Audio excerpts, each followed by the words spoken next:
we are going to get started now. Hopefully people can keep joining as we go, but I would like to begin just by sharing that this project, this thing that we're doing here, which is the Disability and Human Rights conversation about disability, poverty, and resilience, is brought to you by Disability and Human Rights Group. I'll share that they received a grant of $1,000 from a Board of Education, and this is to put on an advocacy awareness event, and they were very excited to do that. But to introduce myself, I wanted to go and be very transparent with you that I am not disabled, and I think that is one of the issues right off the bat. This is a little bit of information about me. I'm a Master's of Social Work student from Laurier, and I did my placement at the Social Development Center with Alexandra Petrovic. And why me is a great question. I think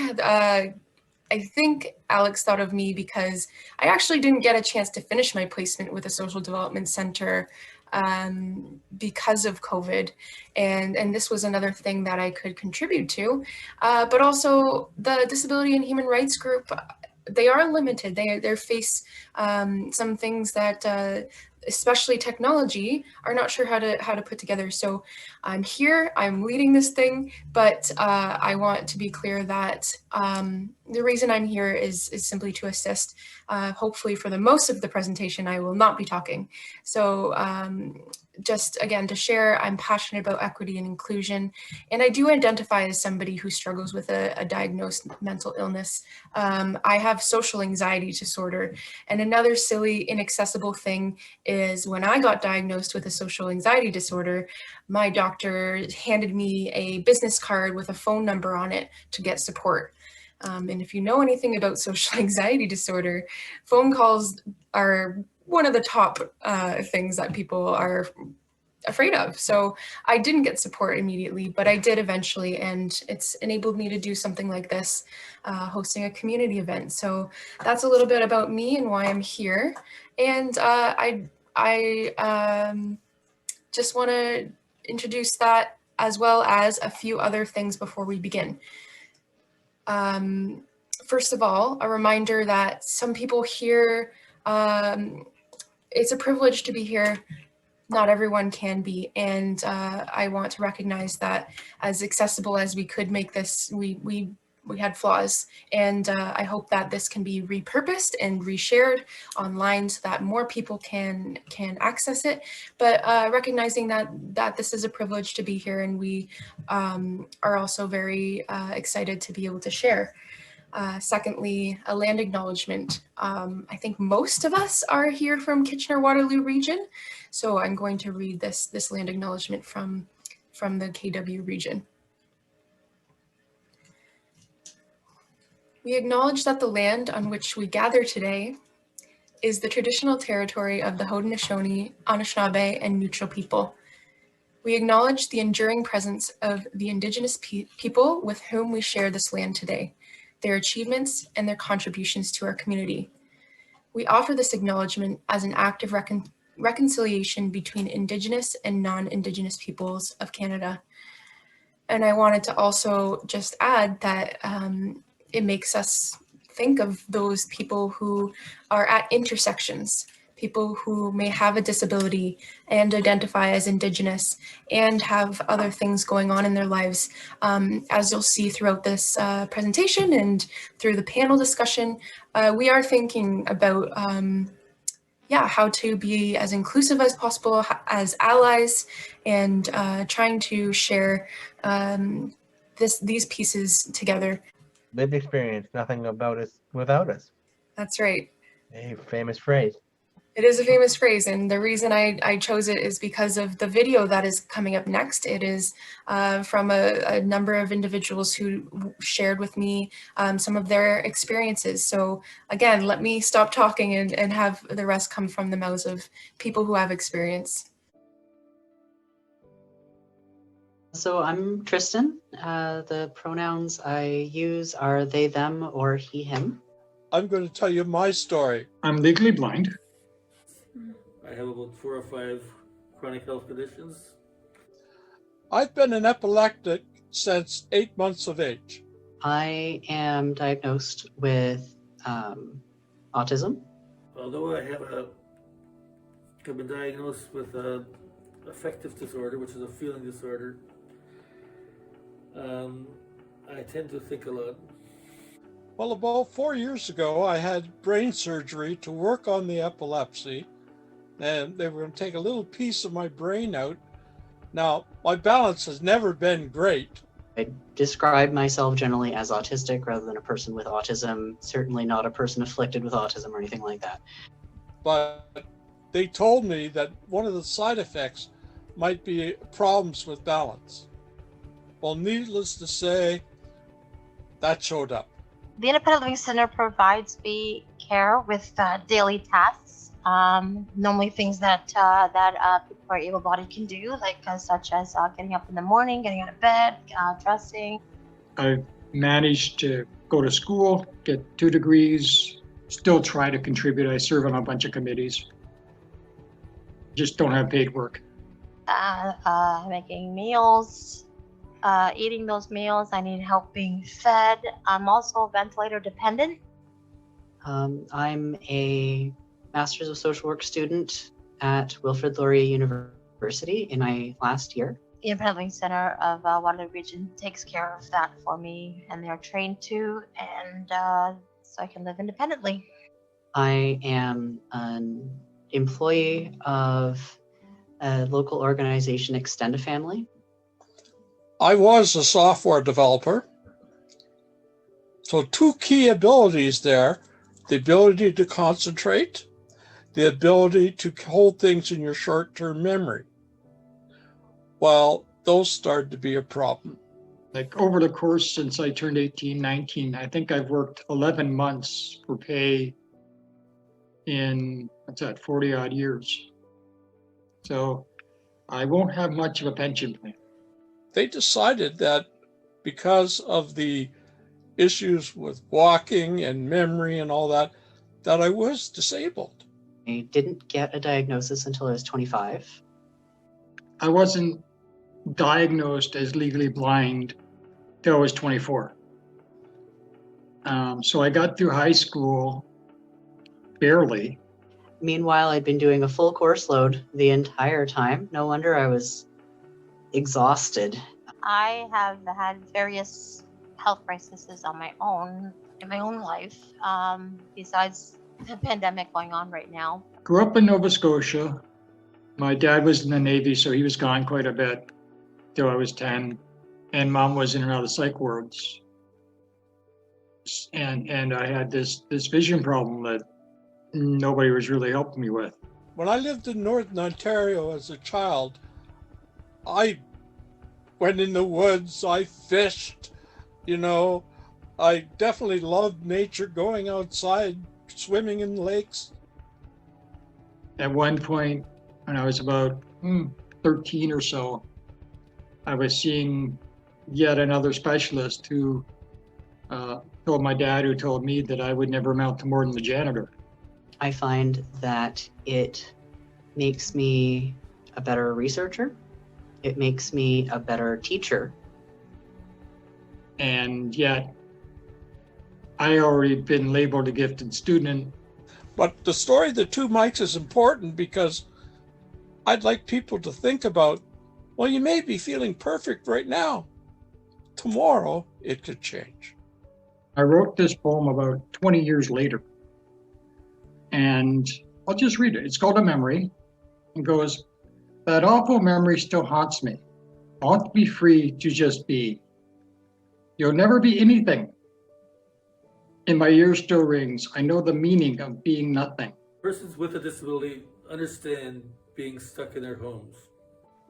I've known sadness, much loneliness, and emptiness, rarely happiness.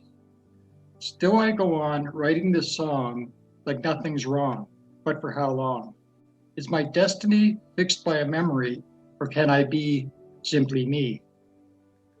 Imagine that if a lot of folks, neurotypical folks, have a big work table that they can keep all of their mental projects on, and they've got like a little notepad for phone numbers. I've got like a TV table. Sort of sums up where I was with all of this. The questions of just, can I get beyond this one thing in my life? Hasn't affected me a whole lot. The only difference is I'm not really going out as much. I don't have gone out at all, actually. I haven't left the house since March, since the first shutdown. A lot of the things that people have had to do because of COVID are things that I had to do because things in my life changed drastically. I went from a self-employed programmer to not doing anything. I can't really put a negative spin on it as much as some people would because of their situation. I have been able to participate in many meetings via internet, telephone, Zoom, It's given me a little more freedom, actually, believe it or not. that I would not have been able to participate if it was not for the pandemic. For a lot of people talk about disabilities, this person can't do anything. And that's just not the case. I don't feel much at risk, but my family thinks it's so true. So I behave myself, which is hard. I had forgotten I was smart. I've always wanted to be involved in advocacy, and the unfortunate thing is that before the COVID, it was more of a negative experience because I couldn't leave the house that easily. You can't just, with a disability, you can't just get up and go. Do I concentrate on the 94% of normal sight I do not have, or the 5 or 6% that I still have? Those of us who live with disabilities, with chronic illnesses of all kinds, know well what it's like to deal with that. And everybody else is getting a crash course in being gentle with themselves. We're not resilient because we have disabilities. We manage our disability because we're resilient. And if I go back to my poem, is my future set by a memory? Well, no. And neither does anybody else's. Resiliency, it just means that you have to persevere. You have to bounce back. Sometimes things might knock you down, and things have knocked me down in my personal life as well. That's the same for everybody. We all have to get up in the morning and do what we do to the best of our ability. I'm pretty resilient that way, and I've been told I was pretty resilient. Society tries to put us into a box. I've made really active efforts in the past couple of years to develop a social network, knowing how important that is. I have been able to access free, healthy food when our budget is tight, that is easy to prepare. Thanks to Food Not Bombs. So I went to things and I made myself incredibly uncomfortable going to social events where I knew absolutely no one, but I learned to know people and get close to people, and I've got quite a network of people who I now can't visit. We need to resist that box, push against it, and sometimes break the mold. I've had a number of falls, and this town, people will stop what they're doing to help me get up. I've even had cars stop and the driver get out, walk over to the sidewalk and help me get up. I think that's awesome. I was able to access the $2,000 CERB benefit from the federal government for 1 month.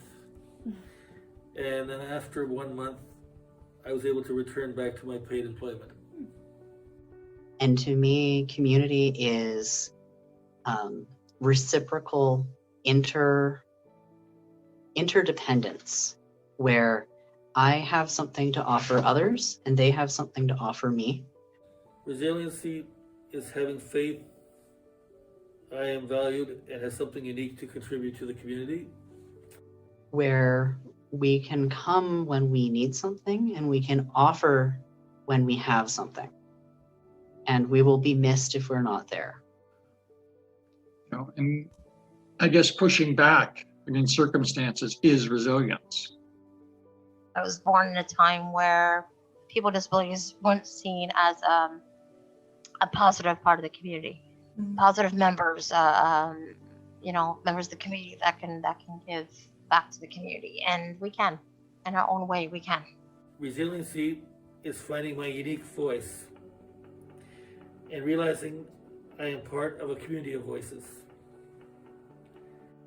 There are so many things that we could be doing for each other that we don't because of assumptions we have and patterns that we have and structures that make it literally hard to help each other.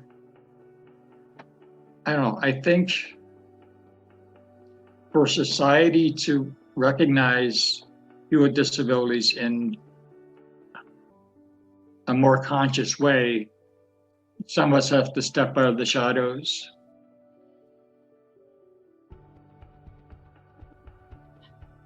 Resiliency is something a lot of the time that is asked of people who shouldn't have been in that situation in the first place. You know, because it's not just people with disabilities get put in a box. But the fact is, the staff here had many different jobs, like multiple jobs, and the provincial government has asked these people to choose a job. So a lot of them have chosen to go to the long-term care facilities that they worked at instead of here. Due to the pay and due to the amount of hours that they receive there, it's easier to live off what they make there.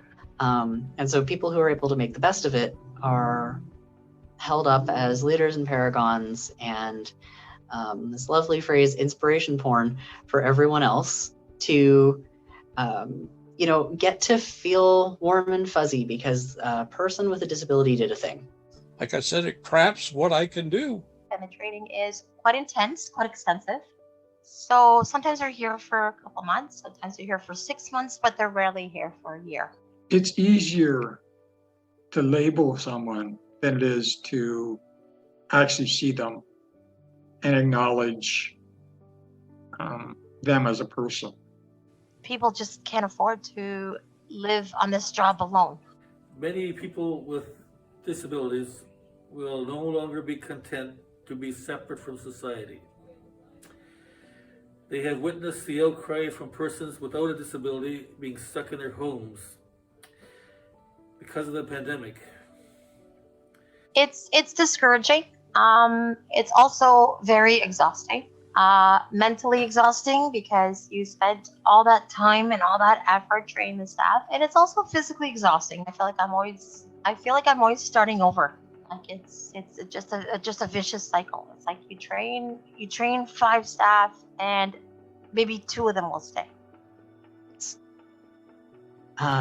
Is really developing a bond with the person and being reliable, being more than just another person who's paid to be friends with them. Many people with disabilities are no longer content to live way below the poverty line. You can address a whole lot of things by going to the roots instead of constantly putting band-aids on everybody who's gotten hurt. So, we need people doing all of those things because there's a lot of people who need band-aids right now. Just being like, oh, no. We're working on what got you hurt, but, deal with the bleeding yourself. You can't do that either.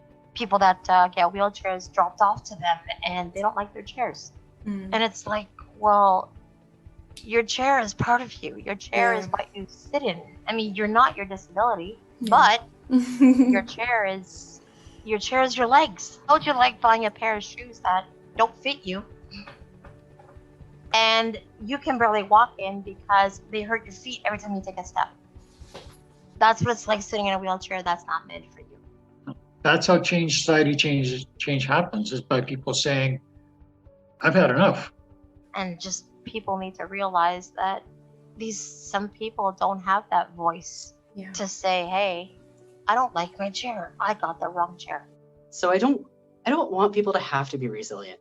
But my God, the things that people are able to do where they will get themselves up and make meaning and make something happen for themselves because they had to. There's no other option. And there's a lot of poverty in people with disabilities, especially if you don't live in rent subsidized housing. If you live Yeah. in rent subsidized housing, then you have a better chance of surviving on what you get. Mm-hmm. Well, I think the first thing people can learn is don't panic. Why do so many people feel like they can't breathe and they have to have this off? I was like, welcome to your first panic attack, friends. Now do you want to fund some mental health services? I think as a society, we need to rethink how we see people. All I ask is that I be treated with the same respect that you want to be treated, and that's the most important thing to me is the ultimate level of respect. Like, really don't panic and don't rush out and buy up all the toilet paper. Folks who have never dealt with their body or their mind or both rebelling against something that has to be done are going to be completely at sea because they've never dealt with it before and they don't have resources. The biggest thing you can learn from me is knowing when to ask for help. No, I'm not content with how I'm being treated, and I am going to fight for change. I can think for myself. I have my own opinions. People with disabilities do have feelings about, what their care they receive or friendships they create, other relationships that they create. It's just the level of respect that we're shown is huge to us. Contentment is something I think you got to learn, but it's also a decision you make day in and day out. I don't want people to knock what they are able to do. Again, don't compare it. You woke up today and you're planning on still being alive when you go to bed. And that's step one for being resilient. Sometimes resiliency is just showing up and going on with life. Taking a good sleep and getting on with life, or not contemplating suicide, or feeling sorry for oneself. Everything else after that is gravy, seriously. You can still do what you want, but don't make it dangerous for others. They're fine, but now they're not fine. And if this can be an empathy building lesson, that we all realize how vitally important it is that we work together to take care of our physical and mental health. Resiliency for me has meant patience and learning to live with ambiguity. Because we're not all going to have equal power in society. That just doesn't happen. If we can take 2020 as the year that we start changing those systems so that all of us can struggle less in future, that would be gold. But we can work towards having something more equitable than we have now. Really, really want to impress upon people that you could go from normal everyday life that you think of to one that's radically different in 24 hours. There's a lot of reason to be advocating. There's a lot of things to advocate about. Celebrating my accomplishments even when no one else seems to notice. A hope for people in COVID, able-bodied, disabled, limited intellectually or not, keep putting one foot in front of the other and try to express yourselves. Be who you are. Don't be, resist the labels, resist the pressure to be only what society expects of you. And go do that. Just, go to bed, repeat, do it again. Well, happy day for the people with disabilities. Let's go make some changes. People without a disability can be connectors. They can be a bridge to services in the community. And again, I say perhaps most importantly, friends and a portal to their social and economical and political situations that are often very different from people living with disabilities. I can make a difference.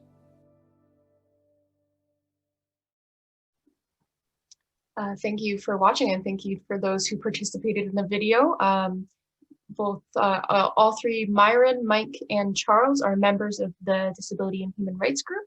And I just wanted to say thanks to Kim Sproul and Dan Ledois, who connected us to Wendy and to Tristan. Okay, I now am going to turn it over to Drew, who is going to be leading our panel discussion. Hi, thank you, Angela. And good morning, everyone. Thank you for joining us today. Wow, what a powerful, impactful video that was. Yes, okay, so that's a good lead into our discussion here with the panelists. And we have 4 featured guests, and I would like to introduce them. I would like them to introduce themselves, take a minute and introduce themselves. Jackie, feel free to take a minute and introduce yourself. Hi, so I'm Jackie, and so yeah, earlier I was having some technical problems at the beginning, but I was going to say where my experience comes from in terms of inaccessibility are a bit different than basic needs issues, but I've had those too. My biggest and most recent issue was around getting my master's in inclusion for people with disabilities. Ironically, it was a try 3 times to get in, and then the program took 5 instead of 2 years because the faculty had never worked at the master's level with a person with a disability. Most recently, I had interned at CNIB, so that's my recent experience.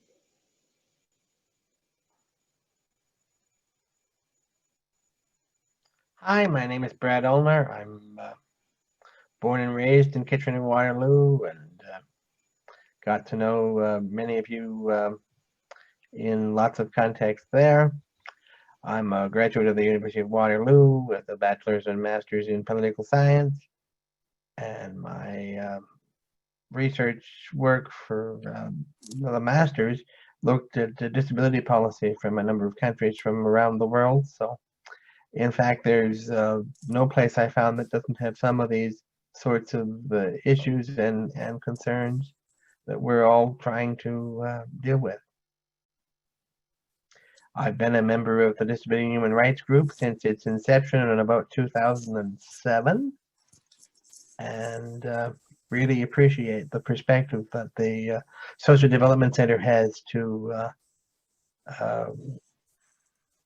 try to make a centerpiece of discussions, people's lived experience. All right, thanks, Brad. And Carmen? Good morning, everyone. My name is Carmen Sutherland.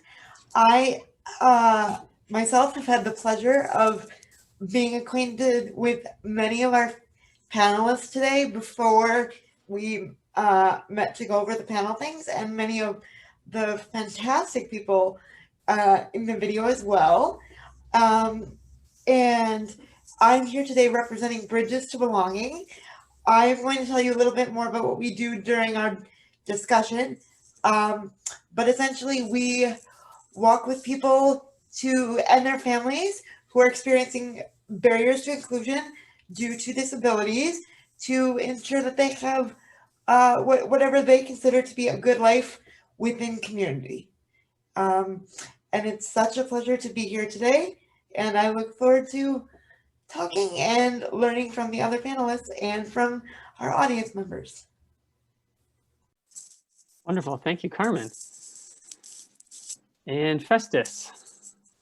Hi, I'm glad I Festus. was able to make it. So my name is Festus. As you all know, I am originally from Ghana. My first and second degrees, I obtained my first and second degrees from the University of Ghana, and my first degree in social work with political science, and my second degree, Master of Philosophy in Social Work. And then I had my PhD in social work from the Waterloo University. I'm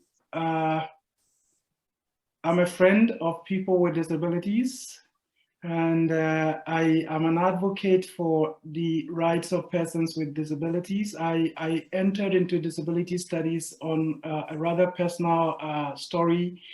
I had a brother who had a disability and was maltreated to the point of death because of traditional beliefs around people who have disabilities in my rural community. And so that's predominantly what brought me into disability studies. Currently, I teach on part-time basis in Windsor, in King's College, and then with Waterloo University. Yeah. Wonderful. We're glad that you could join us too, Festus. Thank you so much. Thank you. All right. So moving right along in the presentation here. So the first question will be directed to if Carmen could start us off here. Could you talk about describing how accessible basic resources and necessities are to people with disabilities and people living in poverty in Canadian society today, Carmen? Thank you so much, Drew. So, as I said, I am here representing Bridges to Belonging. And what we do is we walk alongside people who identify as having a disability, and that disability results in them experiencing barriers to being included in everyday life. And we, as I said, work with them to work towards what they consider to be a good life within the community. So not separate, but within our community with all of us together. Basically, what this work has taught me and taught Bridges to Belonging is that essentially everything comes down to equality, and not just giving us as people with disabilities just whatever our basic needs are, but really seeing us and recognizing us as equal members of society. Instead of focusing on helping people with disabilities, we need resources so that we can contribute our gifts and strengths to society and truly feel like we belong, which is a basic human need, and also so that we can make society better. So this to me means, and to Bridges to Belonging means several things. For most people, a good life within community involves relationships, and again, being recognized for the gifts and strengths we bring to the table. And when it comes to work, lots of times what happens is that people with disabilities are either offered menial jobs that either always stay in the volunteer arena and sometimes never lead to paid work at all. And even if the jobs are paid, there's often not enough of a focus on what's a job that's actually meaningful to a person with a disability. People are so focused on, making sure that a person with a disability has a job that they don't really take the time to worry about, is that job meaningful? And then another issue that I'm sure we're all aware of is the issue of housing and people having a home of their own. And lots of times for people with disabilities, it's focused on residential services.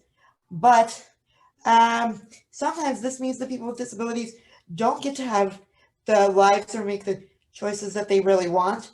That involves making their own decisions. They want to be able to do things like decorate their house the way they want, or invite the people over that they want. Then, of course, we have the issue of income, where basically a big issue is that the government basically said that people need a basic income. Like during COVID, the government said that people need a basic income of $2,000 to live, but people with disabilities have always gotten less than that, and said that that's not enough. And then another issue that is an issue today is right now some people don't even have internet, which we know because we're living in the time of COVID-19 where we all need to stay at home as much as possible. That internet is a big key to feeling included and feeling like everyone, like you belong and like you're able to be part of things. So that's just kind of an overview of a lot of issues that I know of and that we see at Bridges to Belonging. But again, it just comes down, not just, but the overall picture, as I see it, is that it comes down to people with disabilities really being equal members of society and not just being given the basics, but more than the basics, so that they can truly participate, belong, and contribute.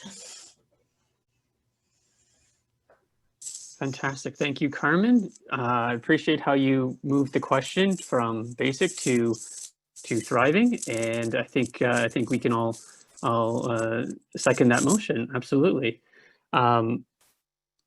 So with that, let's move ahead to the second question here. So Festus, being on the panel here, wondering if you could tackle this question here. What does lack of basic needs, say about the resiliency of people facing this situation? Thank you, Drew. So most of the time when I talk about resilience, I like to refer to ourselves as persons without or with disabilities, depending on the level of our disabilities, etc. And then I ask the simple question about, so for those of us who are privileged not to have disabilities at this moment, if you ever forget your mobile phone at home when you leave for work, how do you feel? You feel so frustrated. Some part of you feels like missing. You are unable to function. Now, imagine that people with disabilities who are supposed to be as equal as us. So Carmen just shared about how they want that equality, being denied access to services like internet. In today's world in Canada, who functions without access to internet? How do you live without internet? And so people who have disabilities and are not able to access all these basic needs and still are able to challenge the strives that the challenges that they face in their daily lives and continue to live is an epitome of resilience. I keep saying this. Now, Jackie just shared about how she had to struggle through the education system to make her up to her master's level. And her story is not alone. She's not alone in that struggle. I have been at the Viva or defense master's thesis presentation of a lady with a mental health challenge, who when she first approached the dean of her master's program, she told her, because of your mental health issues, you cannot do a master's program. She waited a bit until the dean was changed and she reapplied and she got into the program and she completed in record time. That is resilience. Jackie is an epitome of resilience. Now, when we talk about basic needs, people might define basic needs as that which would sustain the physical life. But what do we define as physical life is important. Because for somebody to be able to make those basic needs like income, education is important. And so without access to education, they are unable to make that basic income. And so they are subjected to abject poverty. And if you are subjected to abject poverty, how do you then take care of your other basic needs? There are people with disabilities who are on basic welfare support, which cannot even pay for their rent. In that case, if that person is able to survive the next winter, then they are resilient.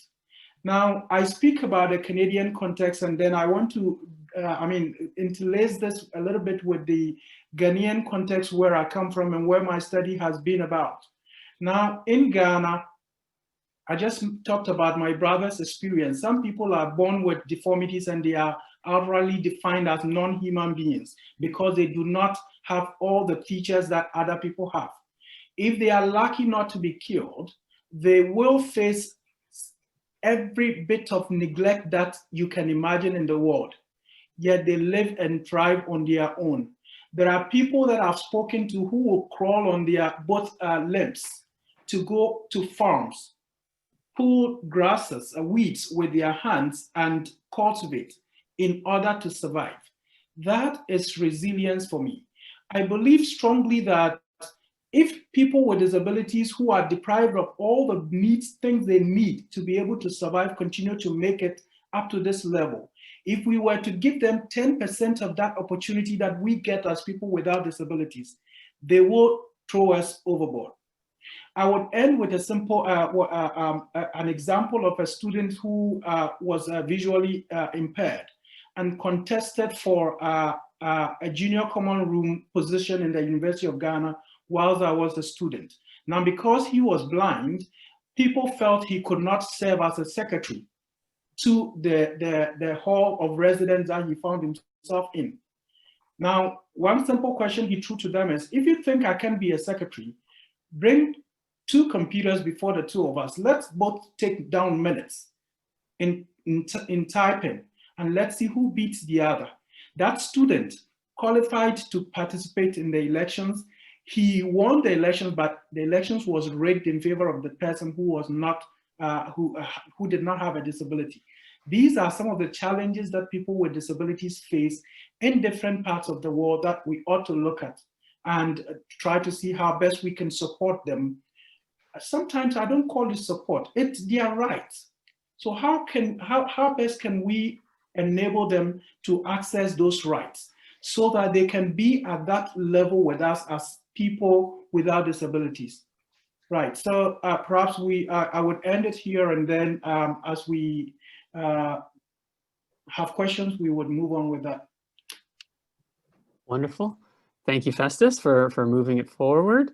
Would anybody else on the panel like to further address this question, or, and because I forgot the previous question, anybody else on the panel, would you like to add anything to addressing those questions? No? Okay, no problem. We can just move ahead, not a problem at all. All right, great. So the third question here, systemic hurdles for Jackie. What is needed to be done to address systemic hurdles, and detail any systemic issues, socially, politically, that are hurdles for people with disabilities and people in poverty? So I might take those questions backwards, because I think the second part of that question, the biggest problem is that there's not enough awareness or a bit of a fear of disability by able-bodied people. So I think awareness and acceptance of difference and compassion and really getting into that perspective, although you're not going to fully get into that perspective because you're not in that position, getting as close as possible would be the biggest hurdle, because a lot of these issues could be fixed by cooperation and understanding. But as an example of actually something that I think could be done to address some of these issues is, for example, there's a difference between people who really are unable to work and just not having the resources to learn to adapt. For example, where I've worked at CNIB has a great support towards employment program. March of Dimes has the start of one, but we need bigger, more diverse programs like that to help with the understanding towards getting jobs, mentoring programs, things like that. All right, moving right along here. Brad, if you could tackle this question about advocacy, that'd be great. There seems to be a trend in Canadian society where poverty is increasing. What sort of awareness needs to take place to get the broader society to advocate for the human rights of people with disabilities and people in poverty? Yeah, I think we've pointed out even in our time together this afternoon that there's a lot of things that it can be done, and it's easy to see that the diversity in many people's experiences with disabilities. I'm always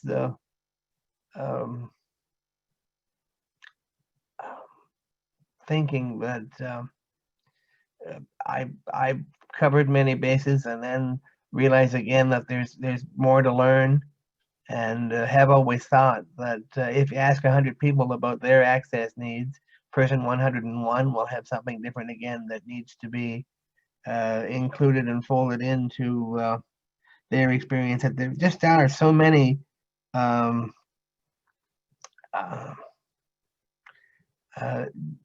details, and some of which are small, but we've heard right from the start of our discussion. On one hand, facilities try to be accessible, and in many cases they try, but they're not.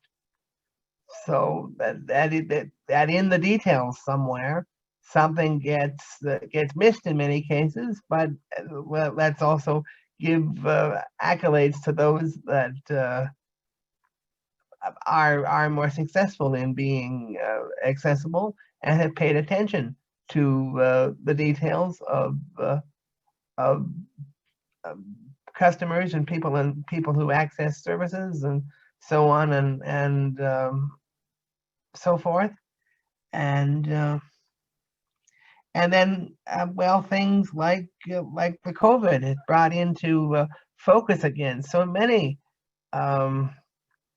little details of things. I know one of the reasons I've more or less stayed in isn't so much that I'm necessarily deathly afraid of catching COVID from people.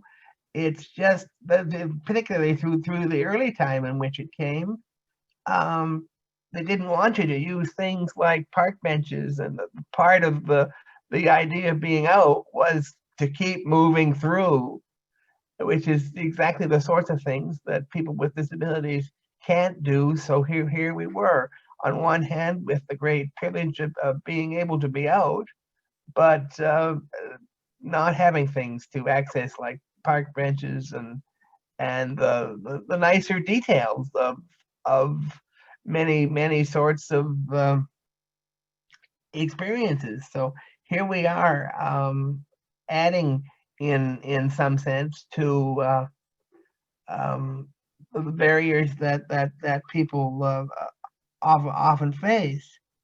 But then not everything is lost. What have we done in COVID? We've talked about an experience of guaranteed income that we didn't think was coming, but the government hasn't complained too much about having that. But now we can say to them, see, income works. See, working from home works. You told us in many ways, in trying to present us with a barrier that you didn't think that working from home would work, but it does in many ways once you have to do it. And again, it's just sort of stuck in the details of so many sorts of things, but yet there is a hope, a momentum that we're seeing come through the woodwork. There are lots of possibilities, and I don't know. There are lots of ideas too in which we don't necessarily have a consensus or a corner on the market. Some of us like language to talk about people with disabilities, to emphasize the people part of that phrase. When it was introduced to us in the 1990s, well, it was introduced to me in the 1990s anyway, and I think it's often the experience of others, it was presented as the way to do that. Now, with language issues like that, what you come to learn in later years is there is no the way to do anything. So there are some folks that prefer to be referred to as disabled people, not done much to emphasize the disability or the lack thereof, but to understand disability as an experience and put that experience first through identity first language as a disabled person. And there's a lot of emphasis in simply saying the word disabled as opposed to some other sorts of euphemisms. And I don't know, it's just all in the small details of I don't know. Kim was talking in our earlier section about being told a place was mostly accessible, but in fact finding that meant that they really weren't. So I don't know. There's a whole big area around language and needing to learn about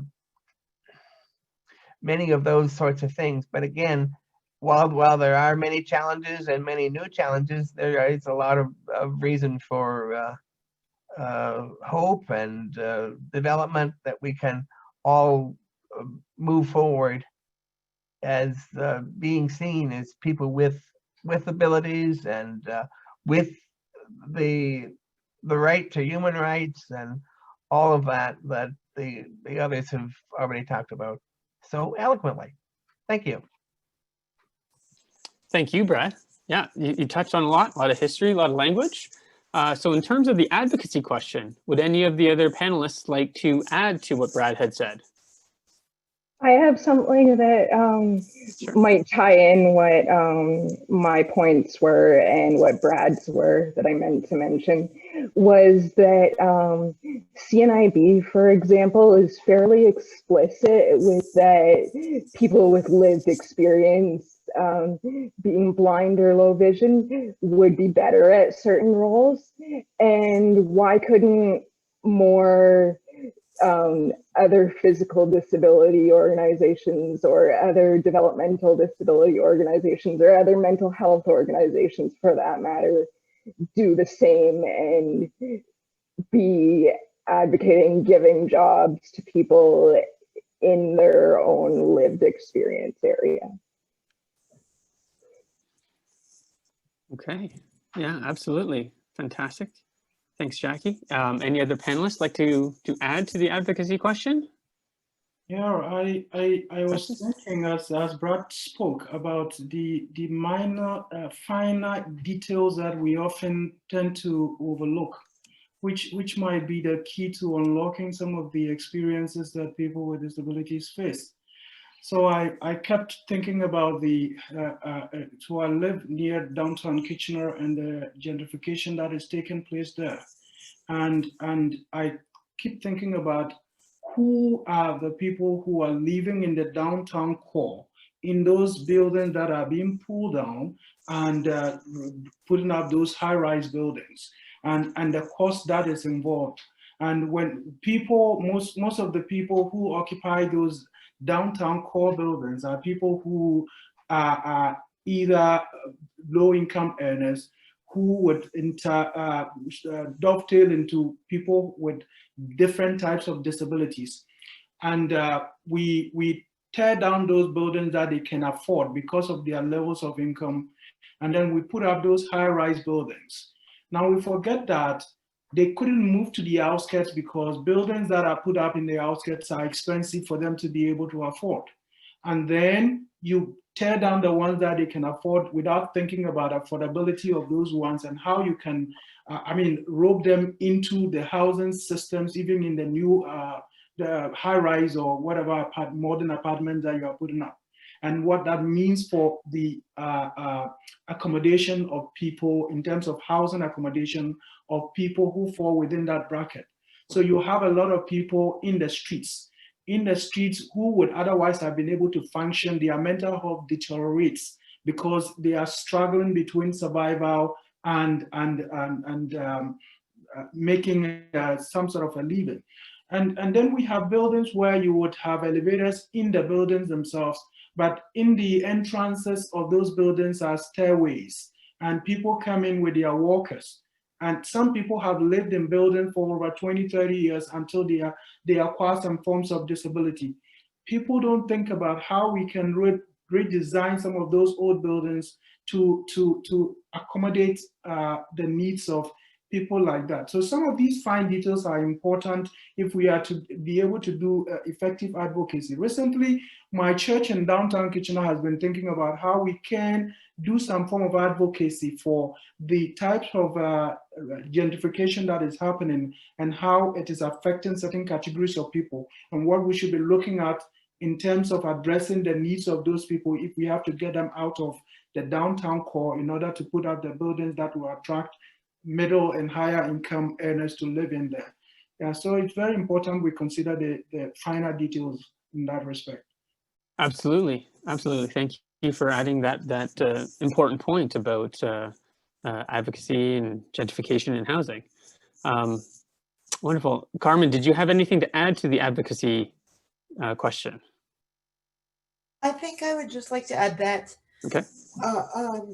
That again, as we've already been saying, and as Brad was saying with the whole issue of what language people like to use when discussing their disability, is that no two lived experiences or feelings about lived experiences are the same. So we have to do our best to meet and understand and acknowledge the needs of everyone that we come across, and to always be learning from each other about needs that they have, or people they know have, or a different population maybe that we haven't worked with before might have.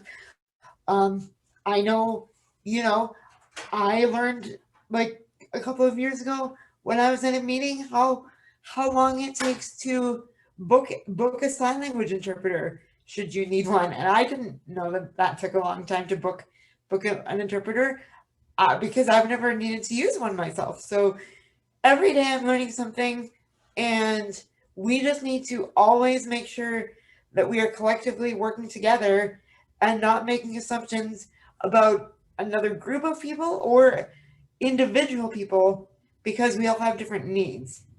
And so I think that is, as we've all already been saying, that is also very, very key. Wonderful. Yes, absolutely. Thank you for your contributions. Thank you for your dialogues. And so we're going to move ahead here in the discussion to the general discussion with the audience. So thank you all for the panelists for joining us and adding your knowledge and skills to this discussion. Brad, Jackie, Festus, Cameron. So we'll just open it up here to the audience. If you have any questions, feel free to put it into the chat. But we also have discussion board here on the screen.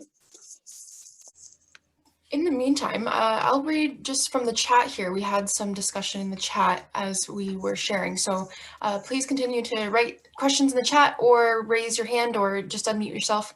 But I will read. Heather said she agrees. Often a deficit in one kind of ability is the pretext to a talent or extra skill in an asset, I think is what she meant. Charles shared that society only uses people first language to identify people who are different or who would normally face discrimination. Supposedly this was to eliminate stigma, but it just labels someone as a person who can be stigmatized. And then Heather also shared, thank you for the connections to gentrification, poverty, and access to housing. Oh, and I missed one from Heather. Great. The operative word, Festus, is people, and this is from Heather. People with disabilities or barriers to being treated with the respect deserved as people. People without disabilities take being treated as people for granted. Excellent points. I think it was very cool, whichever person said in the chat about that, you know, a disability in one area might make someone realize a gift they have in another area. And definitely at Bridges to Belonging, we've seen that. We definitely know people that have said, that have been just so pleased when they've been hired to jobs, for example, and they've said, you know, I was hired because of my ability, because of my extreme organizational skills, because of my great and friendly attitude in the workplace.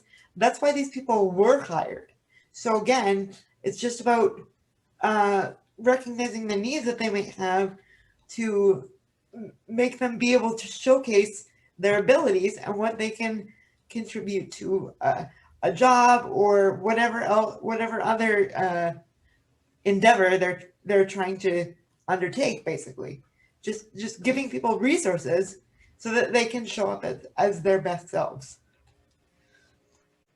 Absolutely, Carmen. Yes, very much so. There's been a lot of points here on equity and furthering the needs. What do the panelists think about moving beyond COVID? How do you see society changing because of COVID, and how to maybe get the broader society to assist in what people without disabilities to help advocate for people with disabilities, because as it was said in the discussions that and in the video, that they're now experiencing things that they haven't experienced before. Does anybody want to pick up on that? So maybe I'll start. So we are all now confined into our homes one way or the other. We work from homes.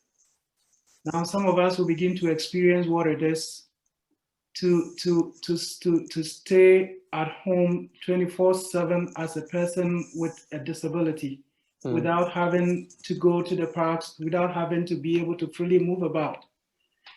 The other thing that I think people should begin to realize from the COVID moment and moving forward is the essence of internet, as we spoke about, and how internet is now moving the world, such that without internet, you and all of us sitting here could not be in this forum together. And so how are we able to effectively provide for people with disabilities who do not have access to internet, to have access to that internet and be able to participate in events as we all can participate in? When I discussed with Angela a few days ago, so the assumption was that because we are not coming here in person, some people who would otherwise not be able to access transportation could be participating in this gathering. And then the question arose as to whether everyone would have access to the internet.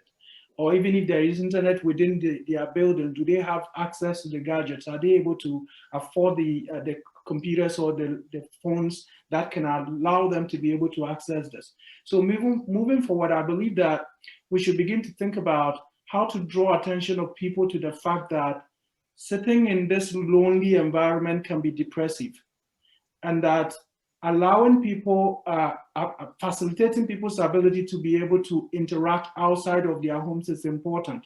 Giving them access to the necessary electronics, necessary internet, etc., would boost the lives of people with disabilities better than if they did not have that. Fantastic. Anybody else want to jump in? Thank you, Festus. Oh, yes. I along the same lines, like I know where I've worked, people are talking about, well, this fall we had to have a conference that was online because it was 100 people. So, and that definitely wasn't allowed this fall, but by next fall, what we're thinking is there'd be certain people that craved being in person, but that online also helps. So there's talk of things like attempting a hybrid, like online plus in person, and possibly more places will start doing that to give people both. Okay, great. Yes. We have some more participation in the chat. Again, can I just read that? Yes. Brenda said, "Is interesting that it is the federal government that viewed the basic income that should be $2,000 per month, yet is the provincial government that controls disability income levels that are too low for people to live on." Absolutely. Alexandra has a question, so I'm going to see if I'm going to read the comments first and then come back to that question. Heather said, "There is the gap, and people being caught in the middle of that horrendous federal-provincial divide. It can be a really toxic expression of jurisdiction and control, depending on which ideologies are dominant or opposing one another." Yes, and Charles says, "I think the non-disabled are learning what it costs to live independently." Yes. Also, they are learning how fragile their incomes are. It's a huge lesson. And again, Heather, municipalities have a role to play in advocacy and not simply becoming passive benefactors or managers of various funders. And here's the question from Alexandra. What are some examples of collective advocacy people experienced so far in Waterloo region? Intersection, low income, disability, gender, color. So what are some examples that we've already experienced of advocacy between some of these populations? Maybe I'll ask Carmen, do you have an example? Oh, Kim in the chat says Land Back. Definitely the Land Back campaign. I don't know if I personally have an example. But I can tell you that we did have, when my executive director and I were talking about this, we did have a lot of discussion about how the great thing is that, you know, people of color and other marginalized groups are stepping up right now and have been for a long time to say, you know, we deserve more than the basics.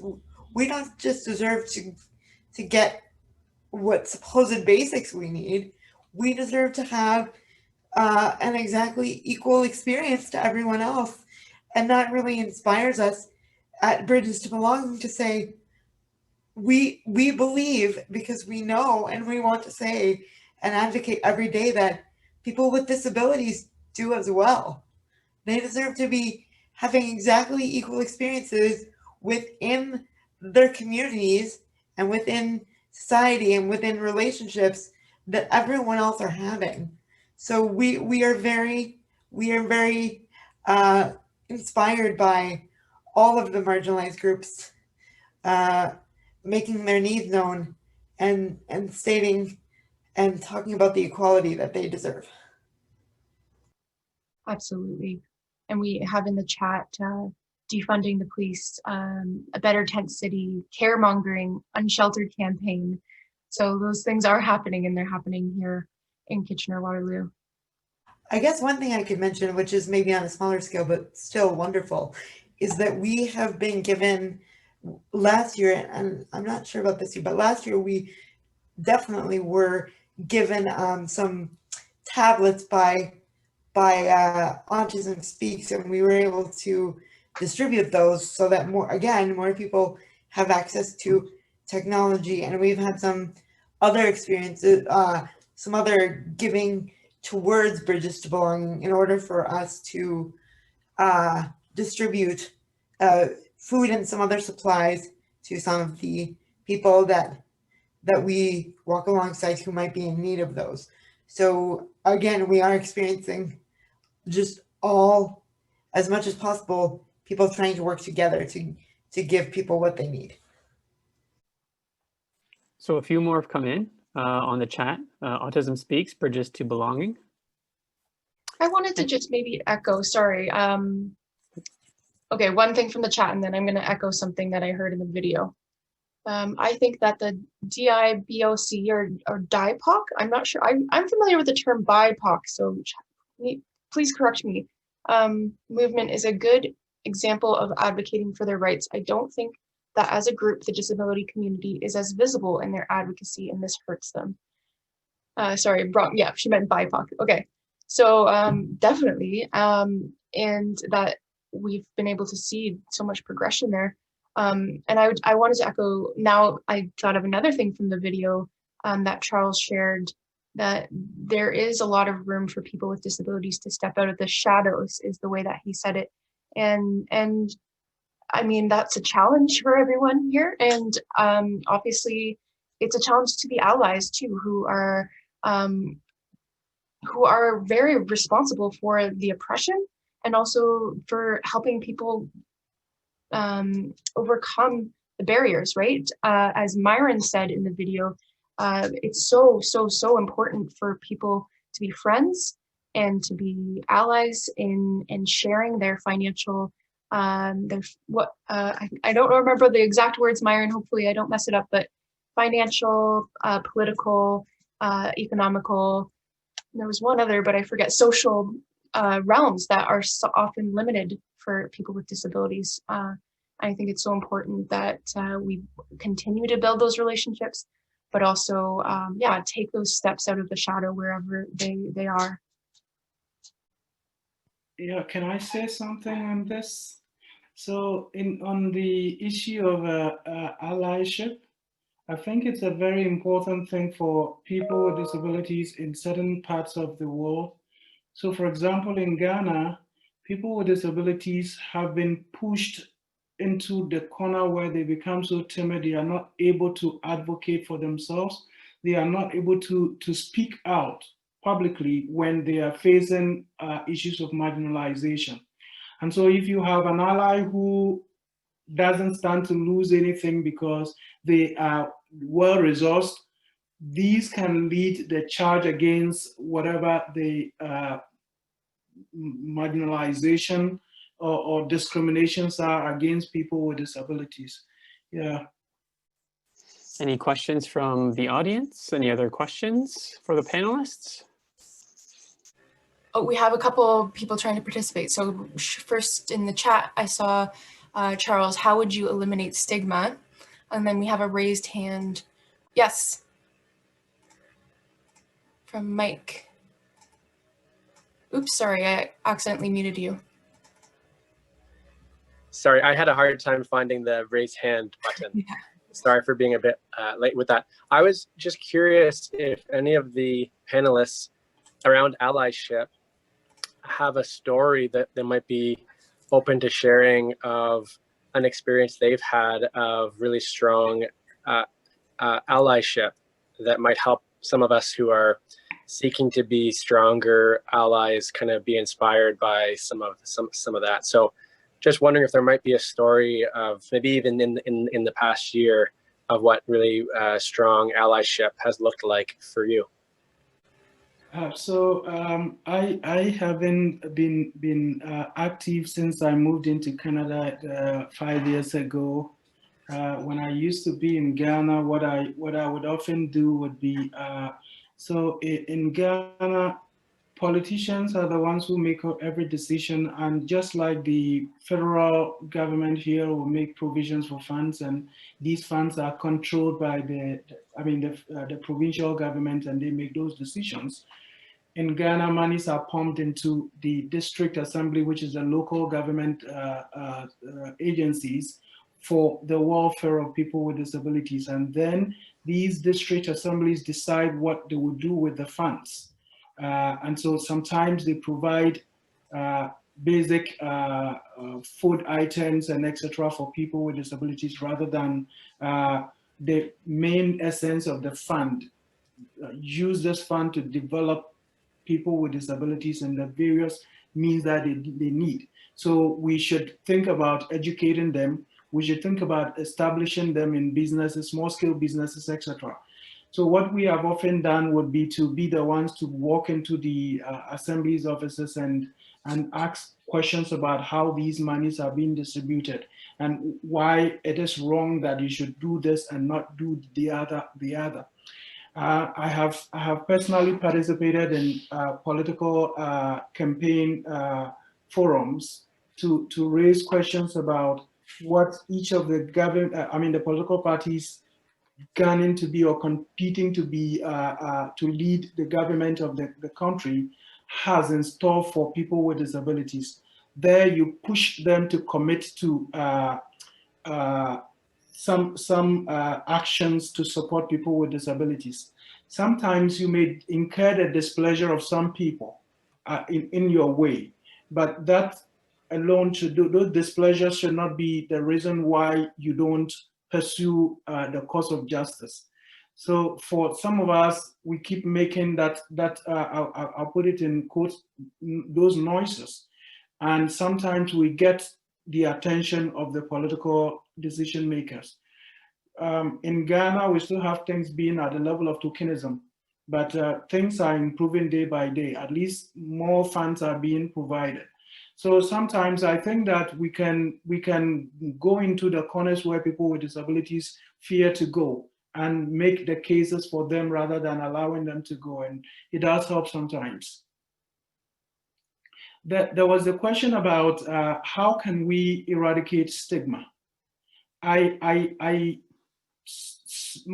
key phrase to any one of us who feel we don't have a disability is to take note that we are only temporarily able-bodied persons. There is nobody who is guaranteed of able-bodiedness till their death. Anything can happen to any one of us. So when I talk to people who have the tendency to discriminate and stigmatize people with disabilities, I tell them, see your treatment as an insurance for your own future when you acquire a disability. So that whichever way you maltreat or stigmatize a person with disability, be prepared because karma can come after you. So sometimes we use those threats to force people to rethink. There are some of these things that are cultural. It is difficult for you to do something about it, but we can work at it incrementally by consistent education. Yeah, thank you.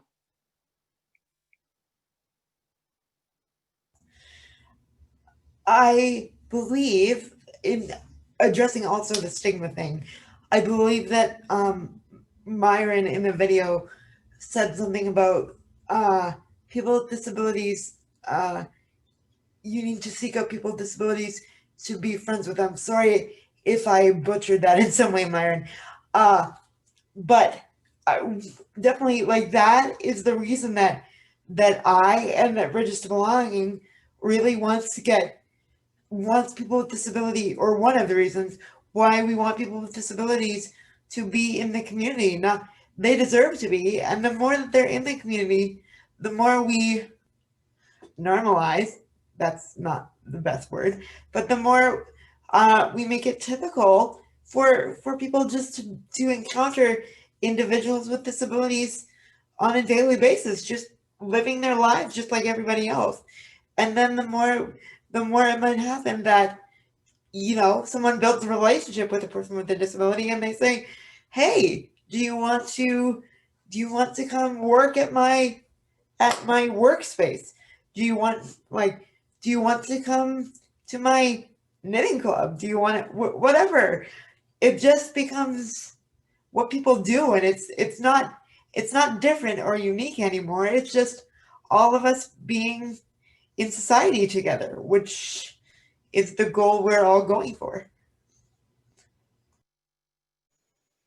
Yeah, I echo Carmen's points and would just add in, yeah, so neither of us knew normalize might not be the right word, but I'll use an example of another program I've worked with is I've worked at having inclusive dance classes for people with disabilities. First, it sort of started as adapted, but then it became a part of a bigger 500-person studio where the teenagers without disabilities participate with the people with disabilities. But on the other question, I forget exactly how the other question was phrased, but the point I wanted to make was the breaking down of these issues. It tends to maybe not get so much attention if you just call it advocacy, because advocacy could mean too many things. So we almost have to break it down into financial advocacy, work advocacy, education advocacy, all other rights advocacy. We have just a couple of comments in the chat, and I do recognize that time is just about up. So unless we have any burning questions or comments, I'm just going to move on for the sake of time. Let's just read these quickly. Heather said, "Thank you, Carmen. Totally agree." That was a couple minutes ago. And Brenda says, "I once supported someone with a developmental disability who said, if I were a person who can't work, I would get a wheelchair to help me. For us, we need people to help us to participate in a different way, but in the same way." That has been an example to me of allyship. Absolutely. But Heather said, "I love that, Jackie, brilliant, the dance studio." And Festus also said, "Great example, Brenda." And Brenda corrected herself, walk, not work above. So she said, "If I were a person who can't walk, I would get a wheelchair to help me." For us, we need people to help us participate in a different way, but in the same way. And I think that's a really great point to finish off on. Thank you, Brenda. I'm just going to share a quick video with you. If you don't have time to stick around, that's okay. But this is something that Myron and I put together. It's a speed version of an introduction to the Social Development Center, the Civic Hub. We wanted to show off, it was intentional to show off, it was intended to show off that we are accessible, and we are, but we also learned some lessons about the struggles of being accessible. So please watch this video if you're able, and there's a second video afterwards that you're welcome to stay for about the Disability and Human Rights group.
And again, that's it for today. And like I said, I'm just gonna leave this video, and the video in the chat isn't working, but that's okay. I can use it on my screen instead.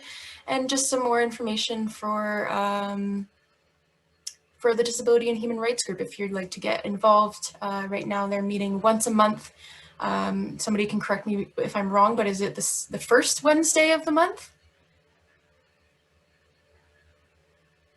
Nobody's correcting me, so I think that is the case. So yeah, contact us at the Social Development Center, Waterloo Region. I'll go back to that page, waterlooregion.org has all the information you need to get into contact. And I'll leave you with a video from the Disability and Human Rights group once I share it on my screen. I don't think there is so much a pattern to our meetings anymore, but the Social Development Center will know, so. Oh no. Yeah, they'll send out the emails anyway. Yeah.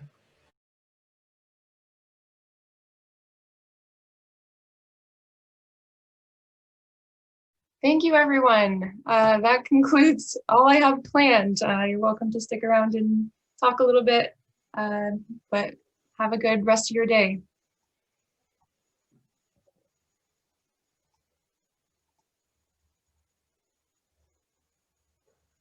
Thank you for inviting me to be on this panel, and it was a pleasure to see all of you today to the extent that we are able to on screens. Yeah. Great seeing you, Carmen. Thank you so much. Oh, my pleasure. And thank you. I really enjoyed the conversation. Great. Someone's singing for us.